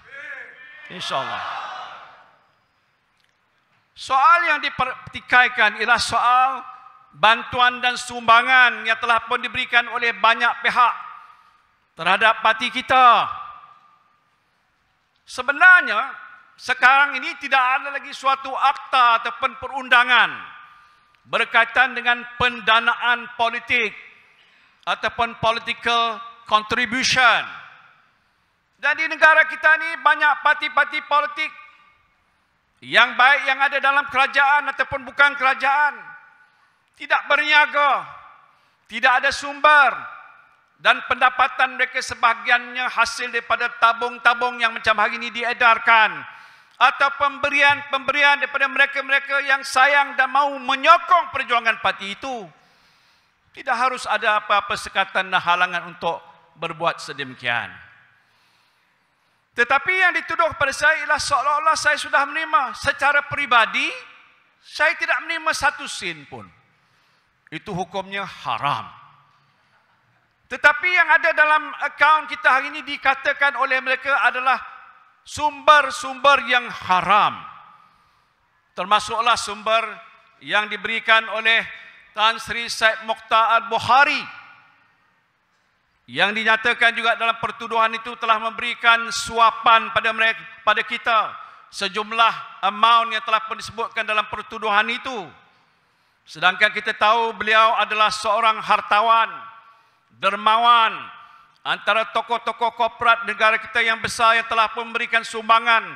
Saya yakin dan percaya bukan saja pada Bersatu, pada banyak parti-parti yang menjadi kerajaan sebelum daripada ini. Garanti punya. Siapa di kalangan pemimpin dalam UMNO, di AP ke, ataupun daripada parti PKR dan sebagainya, boleh dikatakan tidak menerima sumbangan daripada mana-mana pihak, sama ada waktu mereka berada dalam kerajaan ataupun mereka tidak berada dalam kerajaan. Jadi persoalannya kenapa begitu? Itu sebab bagi kami yang ada dalam Bersatu ini khususnya dan UMNO dalam Perikatan Nasional berpendapat tindakan zalim yang telah pun diambil terhadap kita tidak lainnya, tidak bukan ialah untuk membunuh kita. Bersatu sebagai contoh, awal-awal lagi telah pun dibangkitkan dalam masalah. Kononnya kita telah menerima sejumlah wang 600 bilion. Lepas tu dia kira balik salah. Dia kata 530 bilion. Kira balik salah. Dia kata 95 bilion. Salah lagi 45 bilion. Akhirnya 300 milion. Kalau dah bertukar berkali-kali itu, betul lah dia adalah pembohong besar, penipu besar, dan membuat satu tohmahan dan fitnah yang saya kira adalah satu perkara yang amat orang kita berbahaya sekali. Yang ini telah pun mereka lakukan terhadap kita. Dan sebab itu maka akaun Parti Bersatu sehingga hari ini masih dibekukan. Dan saya dapat maklumat tidak akan dicairkan untuk membolehkan Bersatu terus bergerak sebagai sebuah organisasi parti politik yang pastinya ada perancangan, pastinya ada program menghadapi pilihan raya, pembayaran-pembayaran pasti kita perlu buat untuk menanggung sebuah organisasi yang besar seperti kita. Apa tujuannya? Tidak lain ialah untuk mengambil satu tindakan yang begitu kejam supaya pasti Parti Bersatu nanti dalam tempoh yang tidak berapa lama lagi akan terkubur. Saya berjumpa dengan juga pegawai SPRM, bila lagi nak beku. Datuk Hamzah, Susah Agung kita telah pun menulis pada pihak SPRM untuk membebaskan. Sampai hari ini pun jawapannya masih tidak boleh dibebaskan.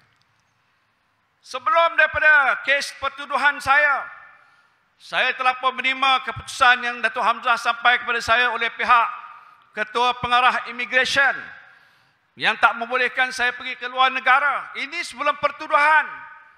Kenapa? Takut saya pergi ke luar negara dan berucap dalam satu persidangan untuk menyatakan sesuatu tentang masalah negara kita. Maka itu saya disekat untuk tidak boleh keluar ke negara. Tetapi hari ini bila dah dipertuduh, memang pun dah tak boleh pergi ke luar negara. Sampai bila-bila sehingga kes ini akan diselesaikan. Dan insya-Allah bila menang saja, barulah saya dapat balik pasport saya dan bolehlah pergi ke mana-mana. Saya tak tahu bila, tuan-tuan. Jadi ini adalah satu petanda tentang kezaliman, tindakan rakus kuasa. Bila saya berjumpa banyak pihak dan juga berhadapan dengan pihak pegawai SPRM, saya kata, kenapa ambil tindakan ni? Kami minta maaf. Kami terpaksa buat. Kerana ini arahan daripada orang atas. Atas tu siapa, tuan-tuan? Orang atas. Dan ini bukan sekali, berkali-kali waktu pertemuan dia kata, kami tak boleh buat apa-apa. Kami jalankan kerja. Kerana ini adalah arahan daripada orang di atas sekali. Tuan-tuan tahu siapa orang di atas. Jadi oleh sebab itu, saya kira mulai sekarang ini, tindakan mereka akan terus rakus. Mereka tidak akan berhenti. Mereka akan cari sebab musabab, kononnya atas sebab tertentu, tindakan-tindakan undang-undang. Baik yang berkaitan dengan pengubahan wang haram, ataupun yang berkaitan dengan rasuah, sama ada nyata ataupun tidak, mereka akan ambil tindakan secara terburu-buru. Contohnya, waktu saya dijemput ke SPRM baru-baru ini, untuk memberikan keterangan, awal lagi saya telah pun ditangkap. Pegawai yang hadir ke situ beritahu, Tan Sri, maaf, kami nak beritahu ini ada bacaan di hadapan ni, dibacakan di hadapan saya, dikata saya tertangkap. Tuan-tuan sudah 75 tahun hidup tak pernah tertangkap oleh polis. Hari itu saya ditangkap. Ambil cap jari 10. Bukan ni, bukan ni. Tak tahu berapa kali, setengah jam nak cap jari ni. Lepas tu pegang satu kertas dengan plastik di hadapan saya kena bergambar di hadapan. Saya teringat inilah agaknya orang yang kena gambar macam orang apa? Gambar gini, lepas tu tengok begini. Lepas tu tengok begini, kiri kanan. Saya tak tahu kenapa dia buat begitu, tapi itu tugas mereka, kata dia. Tapi yang anehnya, bila dah buat tu dan katanya saya akan besok dibawa ke mahkamah, baru saya duduk untuk ambil keterangan saya mengenai kes yang berkaitan dengan pengecualian cukai kepada Yayasan Al-Bukhari milik Tan Sri Syed Mokhtar Al-Bukhari. Saya bertanya dengan pegawai itu, kenapa you buat begini? Kenapa Peguam Negara awal semalam telah membuat putusan kena ambil tindakan pada saya? Saya tidak berikan peluang untuk memberi penjelasan dan pembelaan pada diri saya. Belum sepatah pun ditanya pada saya apa cerita yang berkaitan dengan soal ini. Minta maaf Tan Sri, I am speechless. Saya masih ingat dia cakap, apa speechless, tak boleh cakap. Kami terpaksa buat kerja. Iyalah, awak seorang pegawai, sebelum ambil tindakan, bagi peluanglah mendengar apa yang akan saya jelaskan kedudukan saya berkenaan dengan masalah ini. Apa makna, saudara? Bermakna kita tak diberikan suatu keadilan yang sewajarnya diberikan pada mana-mana pihak yang dikatakan terlibat. Baik mereka ini terlibat benar ataupun tidak benar, itu soal kedua. Langsung tidak diberikan peluang. Dah siang-siang awal buat keputusan, diumumkan besok akan pergi ke mahkamah, baru duduk menjelaskan apa cerita-cerita yang berkaitan dengan sumbangan dan juga soal rayuan untuk pengecualian cukai oleh Yayasan Al-Bukhari. Saya tidak faham tentang soal undang-undang, tapi bila perkara seperti ini boleh berlaku terhadap saya, penganiayaan yang jelas dan nyata, pastinya tak ikut peraturan, hanya keadaan maslahat politik untuk menjahanamkan saya dan keluarga saya dan parti saya. Ini sudah sampai ke setahap saya tak tahu apa nak kata dengan kerajaan yang ada pada hari ini. Tidak ada rasa perasaan pertimbang rasa, langsung tidak. Niat dan nawaitu mereka awalnya sudah jelas untuk menjatuh dan merosakkan bukan saja diri saya tetapi keluarga saya dan juga soal parti saya dan parti kita. Ini perbuatan zalim. Soal pokoknya bagaimana kita mau hadapi soal zalim ini. Ya, kita mengamalkan sistem demokrasi. Kuasa penentu bagi sesebuah kerajaan tidak lain dan tidak bukan rakyat. Sebenarnya dalam PRU yang ke-15, ikut ceritanya, sewajarnya patutnya kita yang sudah jadi kerajaan mentadbirkan negara pada hari ini. Tapi tak apalah, kita tak nak bahaskan di sini. Tapi umum tahu kenapa dan mengapa. Tapi akan kita hadapi ini untuk satu tempoh. Berapa lama rakyat akan tahan? Bukan saja dengan soal isu kezaliman pada parti-parti politik, tapi nasib masa depan mereka, kehidupan mereka, soal-soal yang berkaitan dengan ekonomi mereka, pendapatan mereka, kos sara hidup mereka. Sebab itu Datuk Azmin panjang lebar menceritakan tentang apa langkah yang kita ambil sebagai sebuah kerajaan. Waktu kita berhadapan dengan masalah COVID-19, saya tak nak ulang lagi. Tak nak mendabik dada, akulah buat itu, akulah buat ini. Tetapi kami adalah kerajaan yang prihatin. Pemimpin yang beramanah, bertanggungjawab. Soal pokok ialah nasib rakyat mesti dibela.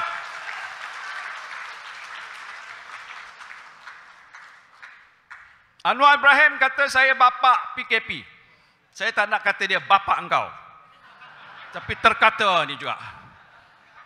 Dia kata saya bapa PKP. Tuan-tuan pada hari ini berhimpun di sini.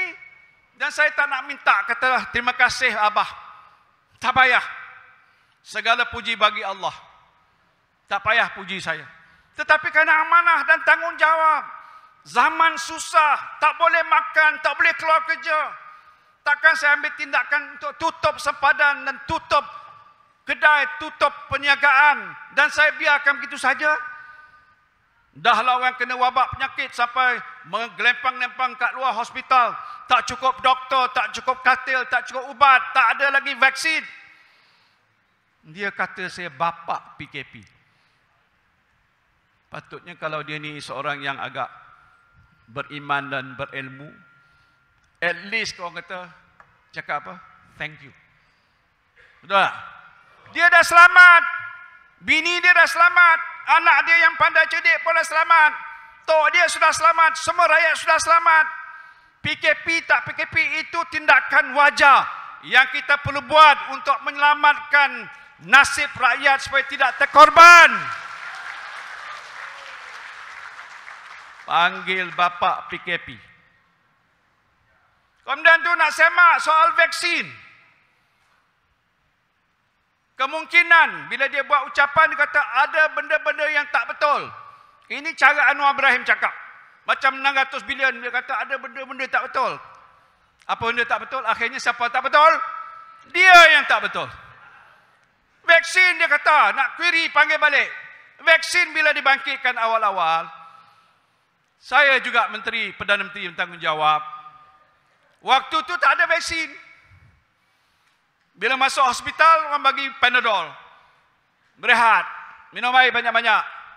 Dengan izin Allah, dia balik semula ke rumah dah sihat. Saya tanya dengan DG, pihak health DG, macam mana you buat vaksin? Tak ada. Itulah Tan Sri saya buat nasib baik. Dengan sebab itu, sihat mereka balik seperti sedia kala. Waktu tu tidak ada vaksin. Saya arahkan menteri yang jaga. Menteri Kesihatan dan Mosti. Adham, Baba, dengan Khairi Jamaluddin KJ. Ini menteri dua yang bertanggungjawab menguruskan soal-soal berkaitan dengan masalah COVID. Soal kesihatan, soal ekonomi ada menteri di situ. Datuk Azmin antaranya. Bila tidak ada vaksin, saya bagi standard instruction kepada menteri-menteri yang jaga soal vaksin, soal COVID ni. Saya beritahu kalau kamu dengar ada berita orang nak jual vaksin, awak beli.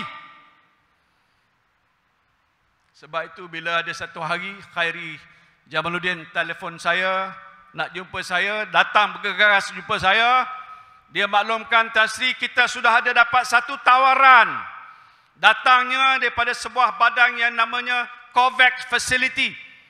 COVAX Facility inilah antara badan yang ditubuhkan di bawah naungan World Health Organization untuk membantu negara-negara miskin dan membangun supaya dapat bantuan vaksin yang diperlukan. Dia maklum pada saya ada tawaran kita dapat 10% daripada jumlah penduduk. Penduduk Malaysia ada 30 juta lebih, juta bilangannya kali 2, 6 juta suntikan vaksin. Jadi saya tanya dia, apa masalah? Belilah. Dia kata, macam mana nak beli Tan Sri? Kenapa? Dia tak beritahu harga. Dia nak suruh beli je. Kalau ikut prosedur kerajaan, tak boleh beli, mesti ada harga dan mungkin kadang-kadang ada tawaran terbuka, selective tender dan sebagainya. Tapi keadaan darurat, zaman susah, kita tak tahu siapa boleh bekal. Ada orang nak tawarkan, kalau awak jadi Perdana Menteri, awak kata beli tak? Beli, tak beli, potong kepala awak. Beli. Saya cakap beli. Beli macam mana? Beli saja. Tak kira berapa nak kena. Dia pun belilah. Pasal tawaran tu terhad. Kalau tak ambil lagi pada seminggu lagi, dia akan tarik balik bagi pada negara lain. Habis Malaysia nak dapat vaksin macam mana? Saya kata beli. Dia pun belilah. Beli bayarnya lebih 400 juta ringgit kita. Jumlah yang besar. Tapi itu jadi masalah. Bila isu berkaitan dengan vaksin berbangkit, menteri yang berkenaan telah membawanya kepada Public Accounts Committee di Parlimen. Jawatan kuasa keuangan Parlimen yang dipengusikan oleh DAP. Ahli-ahli Parlimen lain pun ada di situ untuk panggil dan dengar pembentangan daripada saudara Khairi Jamaluddin pada kementerian yang berkenaan untuk menjelaskan, dan keputusannya telah jelas dan nyata bahawa segala prosedurnya teratur dan tak ada penyelewengan berlaku. Alhamdulillah. Anwar buat kenyataan dan akhirnya buat keputusan oleh kabinet, tubuh Suruhanjaya diraja untuk siasat. Waste of time and money. Patut diterima itu sebagai bukti bahawa segala-galanya berlaku dengan secara yang teratur dan tersusun. Ini apa? Jadi saudara sekalian, kita berhadapan dengan situasi yang agak begitu sukar. Kita dah tahu dah 100 hari berlalu ke? Berapa hari dah sekarang? Kita pun dah lupa nak kira hari. Pasal tiap-tiap hari duk nunggu apa, tak pernah jatuh pun buah. Tak tahu buah apa yang jatuh. Minyak tak pernah turun, harga barang tak pernah turun. Saya dapat laporan-laporan ini berkala-kala. Aduan rakyat di seluruh negara, isu yang paling utama ialah masalah kos sara hidup. Masalah harga barang. Betul tak? Di mana-mana saja. Isu telur tu satu bab, isu bekalan tu satu bab. Tapi umumnya inflasi meningkat. Inflasi ni kadang-kadang dia ada purata nasional. Tapi kalau pergi ke sebelah satu tempat dengan satu tempat lain, dia berbeza-beza. Kadang-kadang ini agak tinggi begini, 10%, yang lain dapat 20%. Jadi rakyat umumnya tak terkesan dengan masalah kenaikan inflasi dan kos harga barang yang melambung-lambung sampai ke hari ini. Sebab tu zaman kita menguruskan COVID, antara lain ialah untuk menguruskan juga ekonomi. Saya duduk dalam jemaah menteri dan jawatan kuasa menguruskan COVID ni. Ada 2 tim. Satu tim ekonomi, Datuk Azmin yang jadi juaranya. Dan dia dan lagi-lagi menteri. Satu lagi tim COVID, Menteri Kesehatannya. Bila nak bincang, buka tutup. Menteri Ekonomi kata tak boleh tutup lama, nanti ekonomi jatuh. Kita adalah sebahagian daripada global supply chain. Istilah ini digunakan sebesar. We are part of the global supply chain. Kilang-kilang yang ada di Malaysia yang agak besar-besar tu memekarkan komponen-komponen untuk digunakan oleh negara-negara pengeluar yang lain.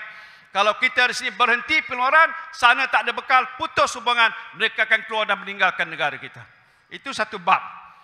Diperjuangkan oleh Menteri Ekonomi Datuk Azmin dan rakan-rakan yang lain. Di satu bab lain kata, tak boleh buka. Kalau buka orang masuk, awak benarkan betul, nanti akan merebak lagi lah COVID. Kalau saudara duduk macam saya di tengah-tengah, apa keputusan nak buat? Ini yang bapa PKP dia kata pada saya tadi. Saya jelaskan, ini bukan satu perkara yang mudah. Tetapi penting waktu itu, waktu kita ambil satu langkah untuk mengawal COVID, kita mesti juga ambil satu langkah yang adil untuk membantu rakyat. Berbilion wang yang telah pun kita curahkan. Pokoknya yang saya sebut, jangan ada rakyat kita yang mati ke buluh, tidak ada makanan di atas mereka. Kita akan bantu dan tolong mereka. Alhamdulillah hari ini kita dah balik seperti sedia kala. Kita ada pengalaman. Mereka tidak ada pengalaman. Mereka sudah lama terkeluar daripada sistem kerajaan. Perdana Menteri yang ada pada hari ini Dah lama tidak ada urusan dengan kerajaan. Dia diurus kat dalam. Faham? Dia kurang faham, kurang tahu. Rakyat minta bagikan kami kebenaran untuk keluarkan wang KWSP, I Lestari, I Sinar. Ingat waktu kita? Baru-baru ni dia kata, tak apa, saya bagi 1 bilion. Bagi 500 pada pihak-pihak yang ada simpanan 10,000 ke bawah. Bukan itu yang rakyat mau. Yang rakyat mau bukan masuk situ. Rakyat nakkan duit tu dikeluarkan. Apa susah duit nak keluarkan? Benarkan saja. Bukan duit kerajaan, duit awak yang simpan. Alah bodohnya. Sebab tu waktu saya, kita ambil secara praktikal. This is the problem. Ya, mula-mula kita meliti, kita tak putuskan. Akhirnya betul juga. Kita kata duit simpanan itu untuk menjaga hidup kita waktu kita sudah bersara. Tapi kalau belum bersara pun kita dah mati, duit nak buat apa? Allah Anwar Ibrahim tak pandai kira. Lepas tu baru ni yang Tuan Azmin cuba cerita tadi apa? Dia kata tak usah, tak boleh keluar. Kalau nak keluar pergi ambil bank. Boleh gunakan cagaran daripada KWSP. Katanya undang-undang KWSP pun tak membenarkan buat itu. Macam mana Perdana Menteri bodoh sangat buat kerja macam itu? Ini perkara-perkara yang agak tak sebesar mana. Tak menceritakan soal bagaimana nak membangunkan ekonomi negara, nak menguruskan soal isu pemulihan ekonomi, nak pantaskan dengan keadaan ekonomi global yang makin teruk pada hari ini. Kalau tak diuruskan cepat, orang kita sudah ramai menjadi miskin. Dulunya 40% di bawah tu dikatakan B40 miskin. Sekarang dikatakan 60% sudah jatuh miskin. Kalau tak dibantu sekarang mungkin naik 70% jatuh miskin. Faham tak? Bukan saya tanya tuan-tuan yang sana tu, faham tak? Bila orang berhadapan dengan masalah sebegitu teruk, dah tak bantu, harga minyak tak turun, harga barang tak naik. Yang tak ada kena-mena dengan duit kerajaan ni apalah? Bagilah. Keduanya permohonan daripada syarikat, tolong. Waktu zaman kita Covid dulu, kita bagikan moratorium yang Datuk Azmin dah kata. 6 bulan tangguh bayaran supaya boleh ada masa lega sikit. Sekarang ni masih ada syarikat yang masih menggelupuh nak hidup. Sebahagian dah tutup kerana bankrupt, yang lain nak naik tapi tak cukup modal. Dia perlukan bantuan dan sokongan, minta kalau boleh diberikan sekali lagi pusingan. Apa disebutkan moratorium bersasar. Jangan bagi pada semua, terpilih orang yang perlu saja bagi. Dulu semua dapat. Sekarang ni pilih siapa yang patut dapat. Itu pun Perdana Menteri tak boleh buat. Bukan susah sangat. Dia cuma beritahu Menteri Kewangan, beritahu pada bank negara arahkan pada pihak bank-bank yang ada di Malaysia. Ini keputusan kerajaan. Bank kena ikut dan laksanakan. Bagi lagi sekali, moratorium last secara bersasar. Bolehlah ada peluang orang yang nak mati itu hidup balik. Ada kena-mena dengan duit kerajaan. Tak ada 1 sen pun tak ada duit kerajaan. Duit siapa? Duit bank. Zaman bank bagi moratorium pertama dulu, bank mengisytiharkan untung yang lebih banyak. Bukan rugi, pasal dia bukan tak bayar hutang, tangguh bayar hutang. Lepas tu bolehlah dikenakan balik waktu zaman dah bertambah baik. Dia tak melibatkan wang kerajaan. Apa susah? Baru-baru ni dibuat keputusan. Keputusan yang kerajaan kita dah putus dulu, iaitu untuk membatalkan ataupun hapuskan hutang penoka Felda. Siapa di sini ada penoka? Mungkin tak ada kot. Kawan-kawan saudara mara kita yang duduk di Felda. Kita waktu PN dulu kita buat keputusan untuk hapuskan 8.3 bilion ringgit untuk penoka Felda. Penoka Felda hampir 100% orang Melayu. Kalau ada pun di situ Cina, dia pun layak dan dapat. Baru-baru ni dalam parlimen dia buat keputusan ataupun diumumkan oleh menteri dia. Siapa nama menteri itu? Dia kata kerajaan yang ada hari ini membatalkan keputusan untuk menghapuskan hutang. Kan nyaya tu. Menyaya tak? Bila saya umumkan dan sampai diambil alih, dah hampir 2 tahun berlalu. Mungkin sebahagian besar pun dah dihapuskan, ada berbaki belum hapus. Kalau kata dihapus, adakah orang yang dah terhapus tu dipulang balik ataupun terpaksa dikenakan semula hutang dan dalam rekod dia masih berhutang atau bagaimana? Dia jawab, dan ni saya cabar dalam parlimen, kenapa batalkan? Oh, pasal mereka tak bayar hutang, maka aliran wang tunai Felda merosot dan tak cukup. Macam mana soal aliran wang tunai, Anwar? Pasal bila orang dah berhutang lama, dah lapuk, mana ada aliran wang tunai? Betul tak? Tak bayar lah. Tak bayar kenapa? Tak ada duit nak bayar. Ada aliran wang tunai? Tak ada. Sebab itu bila kita ambil tindakan menghapuskan 83 bilion, kerajaan bagi jaminan keluarkan sukuk bond Islam sebanyak 9.9 bilion bagi pada Felda. Yang ini kita kata kita batal, tapi duit bantuannya menerusi sukuk bond 9.9 bilion yang digaranti oleh kerajaan. Tiap-tiap tahun kena bayar pada Felda atau pada kerajaan 1 bilion. Kenapa? Kerana nak membantu supaya kawasan Felda ini dapat dimajukan semula dan hasil pendapatannya boleh dapat dinikmati oleh semua penderoka. Dia tak setuju. Apa hal? Jadi bila saya cakap di parlimen itu, mana ada isu soal aliran tunai? Dia tak jawab. Saya tak tahu hari itu dia jawab tidak di parlimen. Tapi akhirnya sampai ini keputusan tak diberikan orang kata penghapusan. Ini satu penganiayaan. Jadi jelas, nyata di hadapan kita tindakan kerajaan Pakatan Harapan Barisan Nasional adalah suatu tindakan yang bodoh. Senang cakap. Yang tak dapat membantu membela nasib rakyat. Apalagi kalau nak menceritakan janji-janji dia yang telah tersedarai dalam manifesto pilihan raya lepas. Saya sebut juga di parlimen itu, saya senaraikan satu-satu. Semuanya elek. Tahu bahasa India, elek. Tak ada, kosong. Tak buat apa-apa. Janji tapi tak ditunaikan. Ini apa dia? Sebab itu saya fikir dia sedar. Dia menghadapi masalah besar. Tak gerti nak menguruskan negara. Dan dia tahu di bawah dia ada rasa yang agak cemas di kalangan rakyat. Yang kalau ini berterusan dan kadang mereka tak ada kemampuan nak membantu, maka pasti keadaan mereka akan bertambah teruk lagi. Cara yang mudah untuk menyelesaikan masalah mereka ialah mengambil tindakan zalim. Bunuh semua parti pembangkangnya ada, supaya hanya mereka saja yang boleh hidup. Tapi tak apa, saudara. Saya fikir dengan penjelasan yang telah pun kita buat pada hari ini, rakyat sedar dan faham. Negara kita berdepan dengan satu situasi yang agak teruk. Tindakan zalim ni akan berterusan.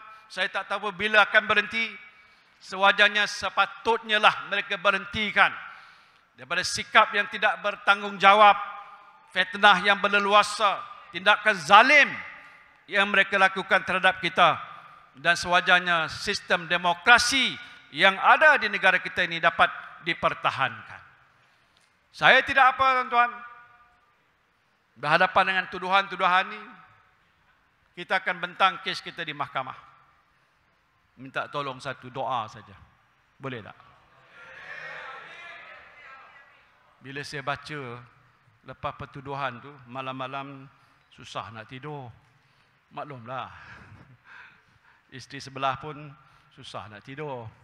Anak-anak pun risau. Biasalah tu. Tapi saya baca, kalau sekiranya didapati bersalah pertuduhan ini, 20 tahun penjara, tuan-tuan. Ini real. Nauzubillah. 30 tahun penjara. Lepas tu juga dihukumkan denda. Kalau yang terlibat 200 ke 500 bilion, saya kena bayar 3 kali ganda. Saya baca tu. Macam mana nak fikir? Hari itu saya kena bayar jaminan bail. Dengar berapa banyak? Pinjam. Tolong cari. Lancarkan tabung, apa dia panggil, crowdfunding, sampai hari ini pun tak cukup. Jadi berhutang dengan orang yang pergi pinjam. Nasib baiklah mereka bagi. Kalau tidak, saya masih duduk dalam penjara sampai sekarang, ditahan tak keluar daripada balai polis. Tak apalah, dah takdir begitu. Tapi kita tahu bersama kita ialah Allah Subhanahu wa ta'ala. Harapan kita pada Allah saja yang tentunya lebih tahu, Maha mengetahui, Maha penyayang, Maha pengasih, bahawa makhluk ini berhadapan dengan satu kezaliman, dan kata kalau orang yang zalim itu berdoa, Allah akan makbulkan doanya. Jadi setiap hari lebih panjang sikit daripada biasa doa saya. Pasal mohon supaya saya tidak dikenakan hukuman dan dibebaskan. Itu saja yang saya nak sebutkan sini. Saya ucap terima kasih. Saya fikir kita beristiqamah dengan perjuangan dalam PAS, bersatu gerakan sebagai komponen dalam Perikatan Nasional, dan dengan izin Allah kita akan berjaya insya-Allah dalam PRN yang akan datang. Takbir! Takbir! Takbir! Assalamualaikum. Tepukan paling gemuruh untuk Tan Sri Dato' Seri Muhyiddin Yassin. Hidup, hidup, hidup rakyat. Tolak, tolak kezaliman. Takbir, takbir, takbir. Tuan-tuan, dengan ucapan yang telah diberikan oleh Tan Sri sebentar tadi, maka kita akan tamatkan ceramah perdana menentang kezaliman pada malam ini. Namun ini bukanlah pengakhiran. Kita akan mengadakan siri jelajah untuk memberi kesedaran kepada rakyat. Maka dengan ini saya menjemput kepada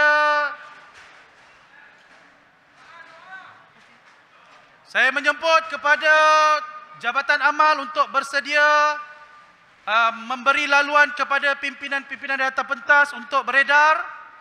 Dan hadirin, saya minta untuk keluar nanti berhati-hati sebab anda nak kena cari kasut dan sebagainya. Sekali lagi, beri tepukan gemuruh kepada semua pimpinan kita, tuan-tuan. Semoga perjuangan yang telah dilalui dan akan dilalui menjadi satu rahmat untuk rakyat. Dan kita sebagai pendukung dan penyokong perjuangan terus mendoakan para pimpinan kita untuk terus selamat dalam perjuangan mereka. Saya sudahi pentas pada malam ini dengan wabillahi taufiq hidayah. Assalamualaikum warahmatullahi wabarakatuh. Takbir! Takbir!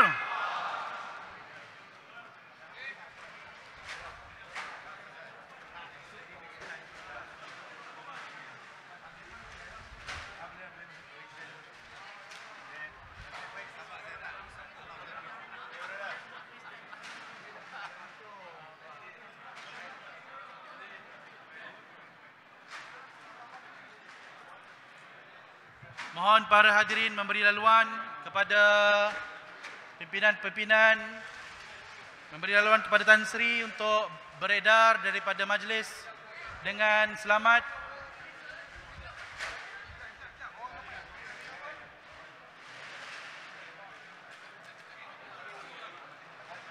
Mewakili pihak penganjur daripada meja penerangan Perikatan Nasional mengucapkan terima kasih banyak kepada semua hadirin yang hadir pada malam ini. InsyaAllah siri-siri jelajah ceramah perdana solidariti menentang kezaliman akan diadakan dan akan diumumkan daripada masa ke semasa.